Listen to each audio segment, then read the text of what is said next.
Hey everybody, it's Brian here. Welcome back to my channel. I hope you're all doing well. So today it's all about Redbubble Shop reviews. It's Redbubble Shop Review number 11. And today we're going to take a look at two really interesting shops in order to see what works and what doesn't and what can be improved upon. So if you're excited to learn a little bit of these shops and hopefully take the tips and advice given in this episode and apply them to your own respective Redbubble Shop reviews, well then there's only one thing to say.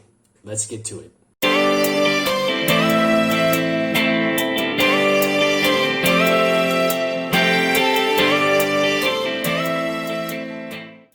Now, before we start with today's episode, the fact that you're here means that you are interested in all things pertaining to print on demand. And for that, I want to say thank you for taking the time out of your busy day to sit down and watch this episode.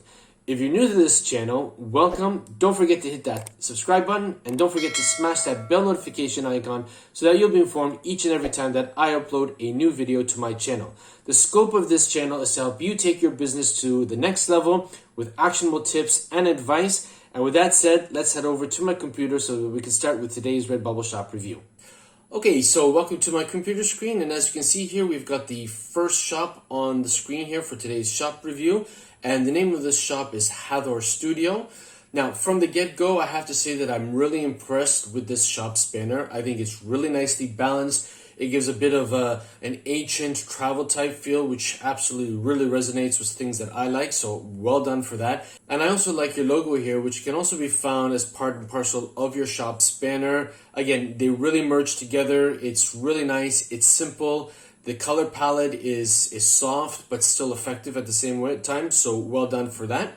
So we've got about 98 designs in the shop to date, and as we're scrolling through here, we can see here that our featured collection is still slated for Halloween. So obviously the first recommendation that I would definitely make is to go in and switch your featured collection to another collection in your shop. Perhaps something more pertinent to events that are coming up. At the time of recording this particular episode, we are just at the beginning of April. So in some places on the planet, Mother's Day is just around the corner. You've got springtime. There's just so many different events that you could create a collection for and utilize this important real estate on your shop as a featured collection. As it stands right now, there might be somebody who might be interested, but in truth, in April, who's really going to be purchasing a design pertaining to Halloween? So the first thing to do is go in and change your featured collection and slate it to another one. Now, in terms of collections, for 98 designs, you got a really nice amount of collections, which I think is absolutely wonderful. The fact that you are giving your customers a better idea in terms of what your collections are all about. Perhaps maybe helping them to train their thought in terms of what it is that they're looking for, as opposed to having them go through all 98 designs in your shop is really wonderful. The first things that caught my mind when I'm seeing this particular shop with respect to the listings on the screen here pertains to the sticker over here. Now, for those of you who have been following my shop, know that it is so important, at least from my perspective, that when you are creating a design that is going to be going on a sticker, you want to make sure that it's going to come out as one whole sticker. Now, whether you do it in circular format, in square format, or rectangular format, or even hexagonal format, or even just like a blob format, it's totally up to you. But what's important is that you make sure that the pieces of your sticker are all going to fall onto one whole piece so that when the customer receives it, he or she is just going to be pulling off one sticker from the backing and trying to place it on whatever it is that they want to stick it to. When you don't do this, as you can see here, you've got your sticker, you've got a disjointed piece over here where it says in October. There's a little bit of a space between the stem of the pumpkin and the words.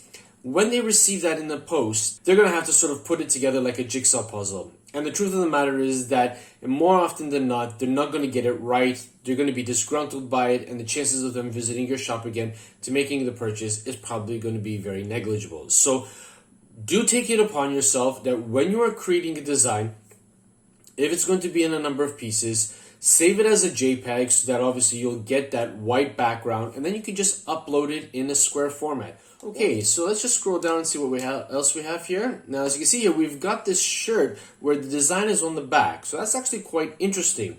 The one thing that I would highly recommend is with respect to the placement of design. As you can see from the thumbnail, your design is basically right smack dab in the middle of the back.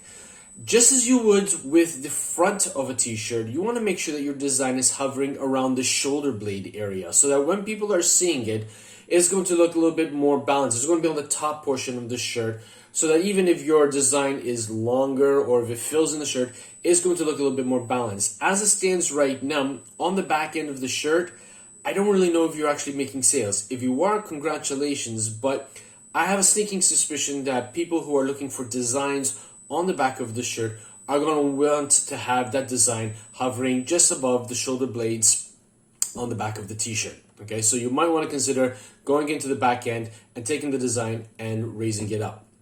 But otherwise, you've got some really nice designs over here. I'm quite impressed. We have quite a plethora of different events throughout the year, which is absolutely fine. We even have some designs in other languages. As you can see here, this one is in German, so why not? You obviously targeting a German demographic. All the best of luck to you. Why not? Okay, so let's just take a look at something here and just check out what kind of tags and descriptions that you were using. This is Dinoween. Okay, it's Halloween, but let's take a look at it. We're going to click on it, and it's quite an interesting concept, merging Halloween and dinosaurs together. So we got Dinoween, and then we've got a Divider Dark Version Classic t-shirt. The design is really nice. I like it. I like the fact that you use sort of like a scary Halloween type font, which is brilliant. Title is fine. I don't really have any issues with that. Let's see. We've got a spooky Halloween design, perfect for dinosaur and pumpkin lovers. Great. So you've got those two important keywords in there. It can be given as a super cool birthday and Halloween gift. Let this Dinoween light your day. Okay. What I would suggest that you do is, for search engine optimization, I would actually put Dinoween, which is the title of your design, right at the beginning of your description. And then continue on with a spooky Halloween design, etc.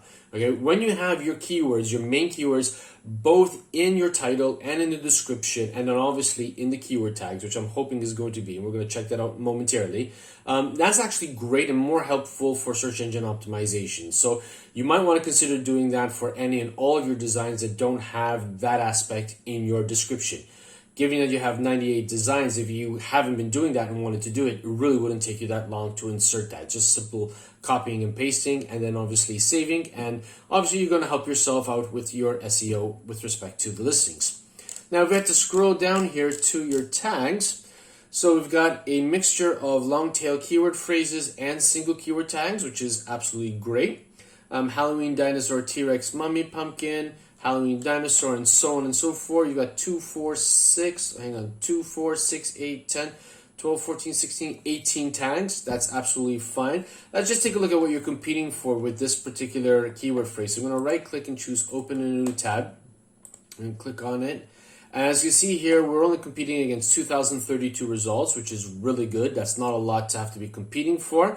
I would prefer to have my designs competing against 1,000 results or less, but then, hey, we can't always be picky, and 2,000 is still a lot better than competing against 10,000, or even worse yet, 100,000 or more, okay? Let's just go back to them and check it. So, pumpkin dinosaur, open in a new tab.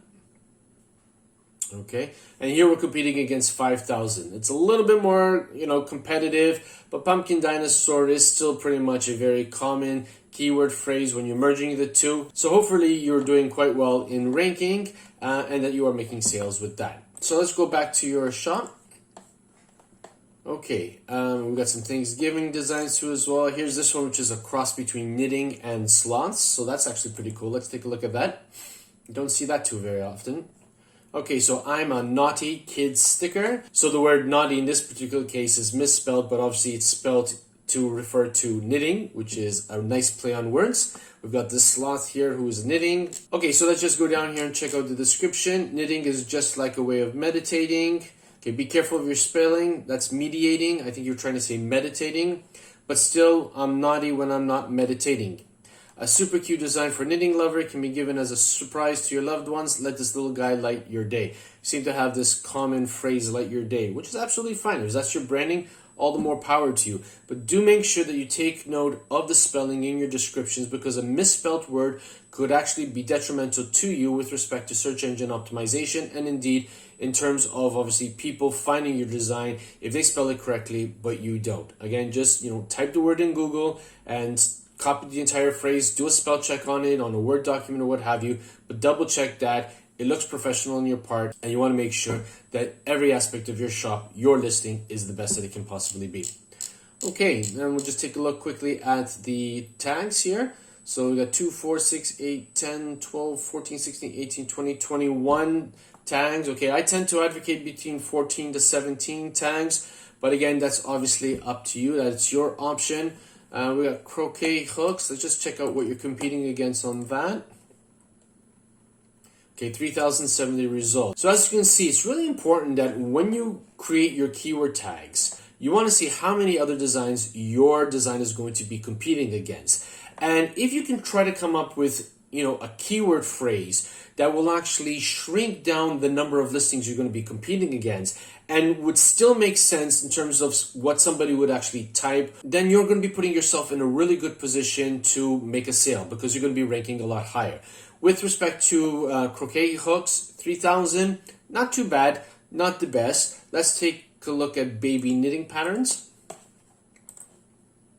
Okay, here we go. This is a lot better. 1,449 results. So a lot closer to 1,000.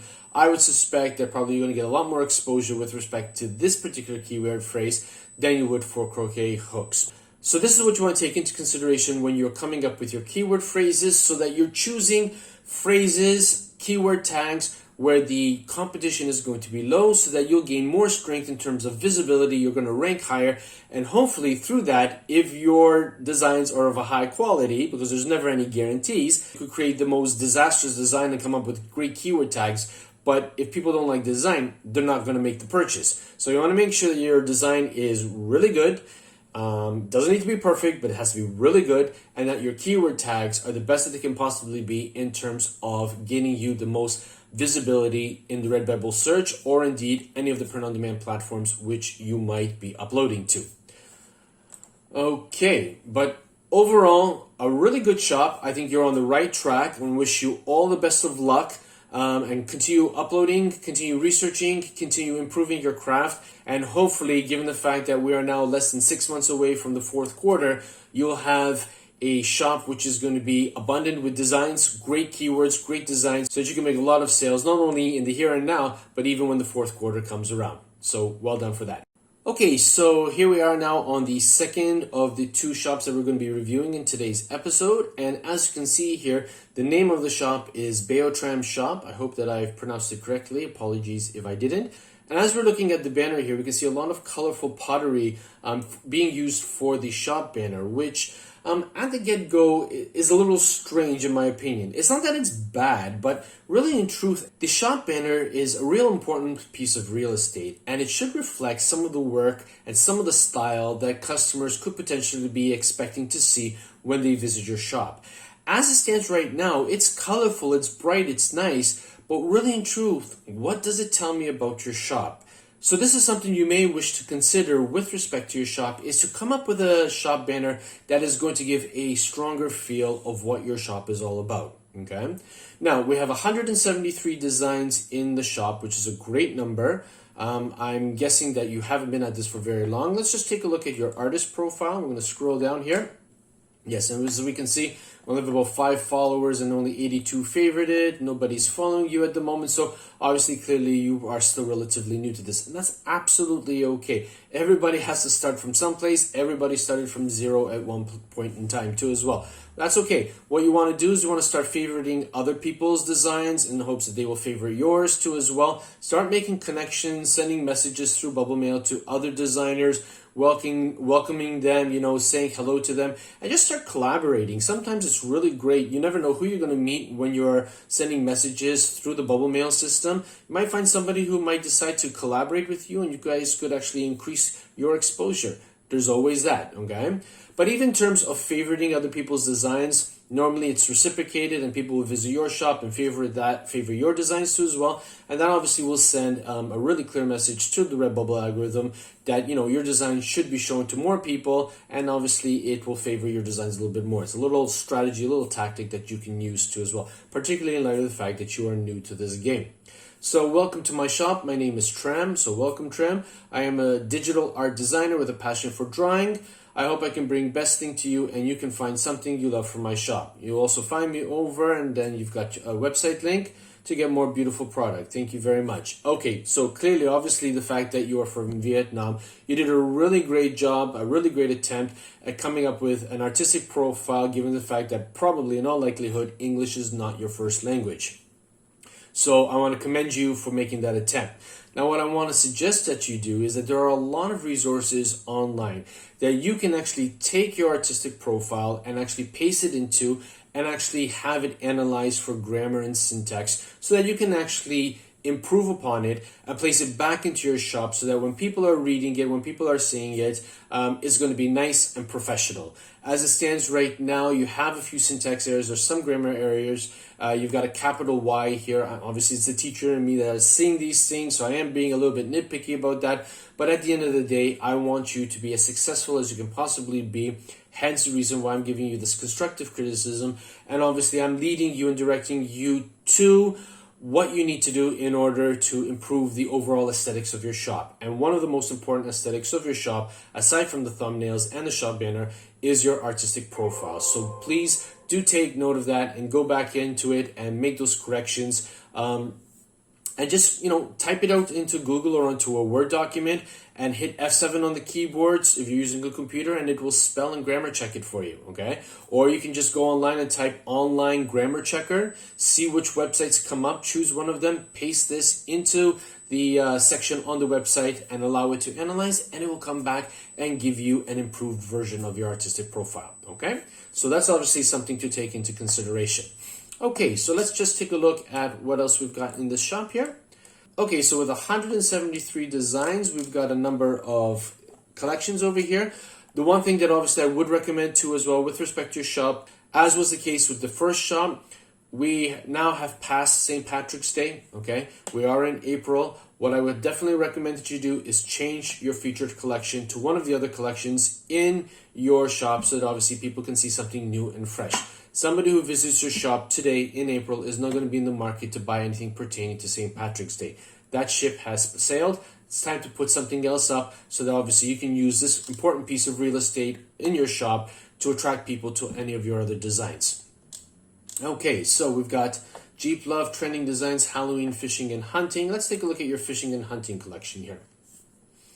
Okay, so we've got 4 designs in the hunting and fishing category here, and what I'm seeing here I'm actually quite liking. I love the fact that you use these black and white fish against the brightness of the American flag with the red, white and blue. It really stands out nicely. I think it's quite eye-catching. There's a bit of distressing in it. There's a bit of a grunge feel to it as well, and grunge designs really appeal to a lot of people. They are still in vogue, and I have a feeling that they will be in vogue for a very long time. So if you're thinking about creating some kind of designs, see how you can come up with a design that will incorporate a grunge design.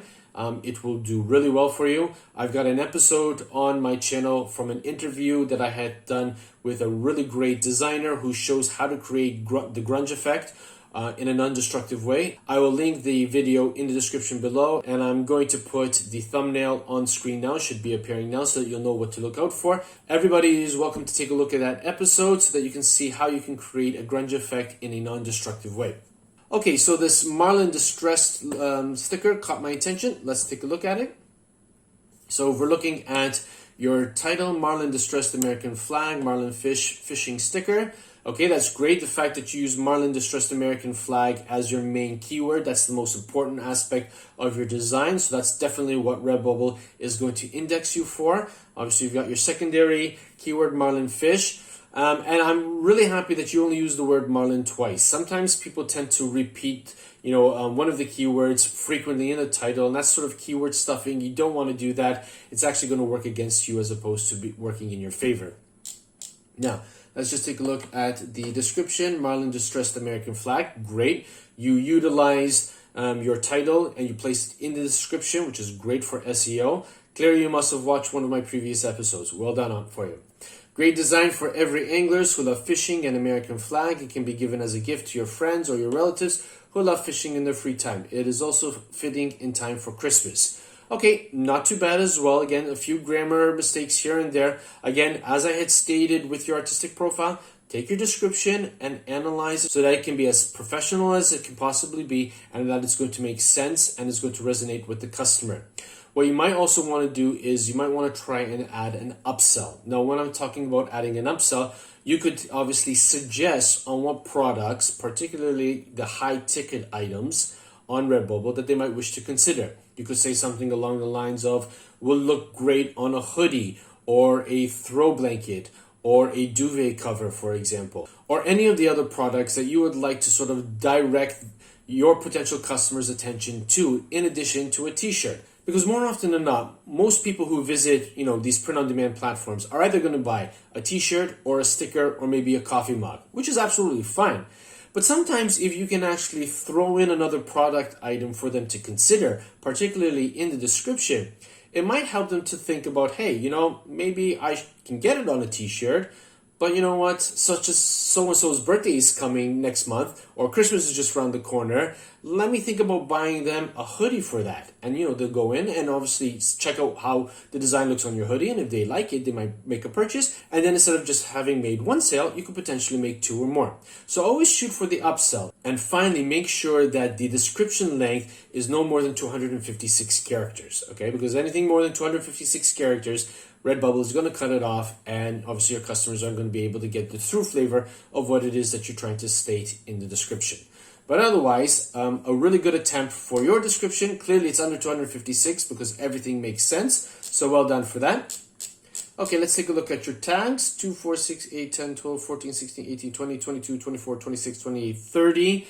Okay, quite a bit. All right, again, I always advocate for 14 to 17 keywords. Be very careful because sometimes having more keywords, I know Redbubble allows for 50, but there is a general consensus that the more keywords a design has, the greater the likelihood that the algorithm might think that you're keyword stuffing, and it might actually work against you. But let's take a look at what we got here. So we've got a lot of single keywords here, a lot of generic ones too as well. So clearly, you need to put a little bit more effort with respect to your keywords in terms of generating them. If we had to look at red and blue, let's just right click. I know it is in the flag, and most people say, put in keywords of what you're seeing in the design. But I think we can take it one step further now, given the fact that there is a huge oversaturation of designs, particularly for generic keywords like the colors red and blue. I think you could utilize a keyword and find something better. If we had to take a look at the word red, your design is competing against nearly 2 million designs. What are the chances that somebody is going to find your design? Who is actually going to scroll through over 1 million designs?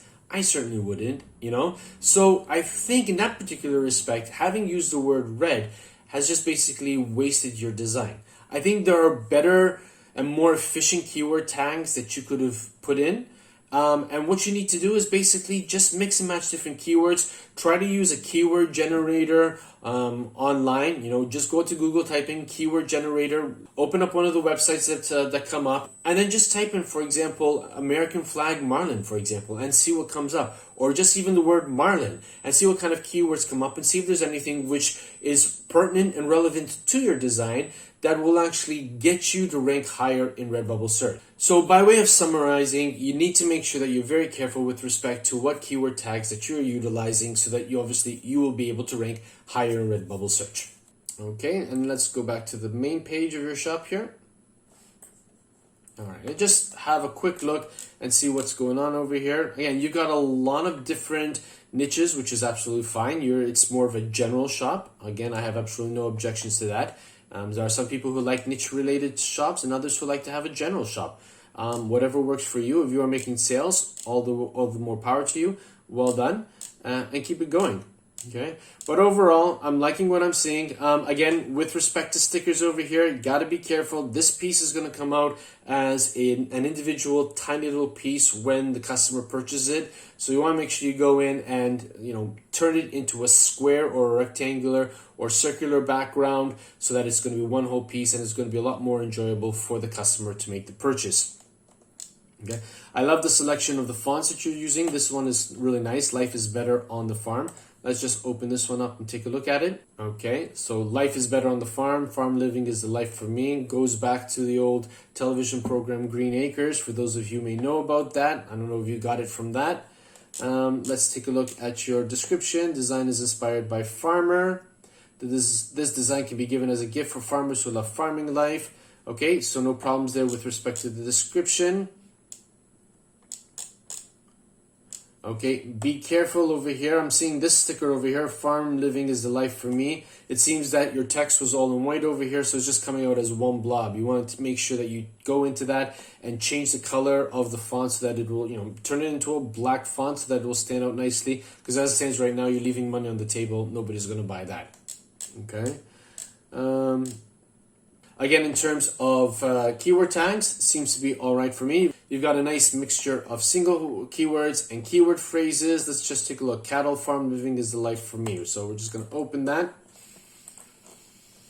Okay, you're competing against 386 results, which is a very good number.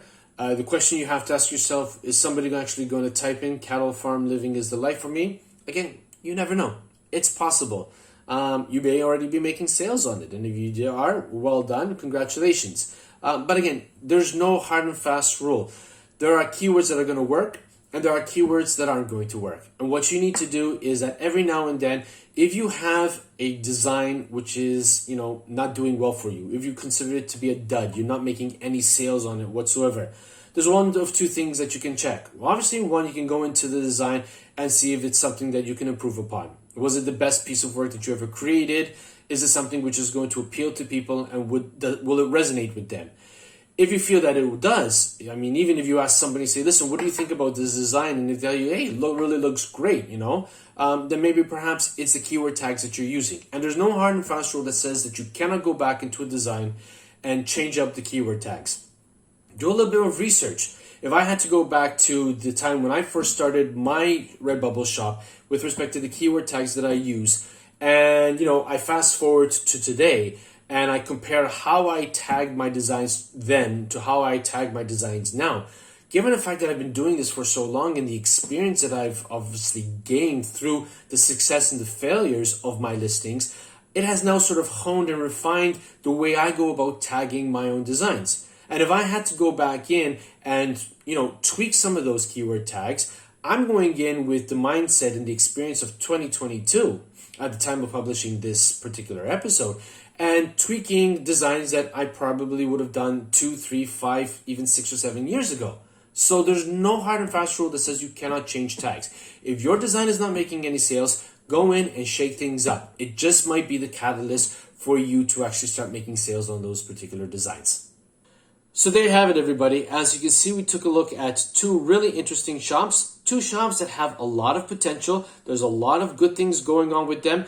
But as is with the case with a lot of, newcomers to the print-on-demand business, there are a number of things that need to be corrected, to be improved upon, so that the overall aesthetic of the shop, the overall aesthetic of each listing is going to look professional, is going to look the best that it can be, and is obviously going to help the SEO for those listings and for the overall shop so that obviously they will rank higher and hopefully even gain traffic from search engines like Google. So I really hope that you enjoyed this episode. If you did, if you got value out of it, I would really appreciate you smashing that like button and hey, maybe even sharing this episode so that somebody who doesn't know about my channel obviously might be able to discover it through you sharing it. But for today, that's all I've got. And as always, be safe, be well, be creative. Bye for now. Hey, if you enjoyed this video and you want to find out more ways that you can take your print-on-demand business to the next level, why don't you check out one of these 2 episodes I have over here. And don't forget to subscribe. Catch you in the next episode. Bye for now.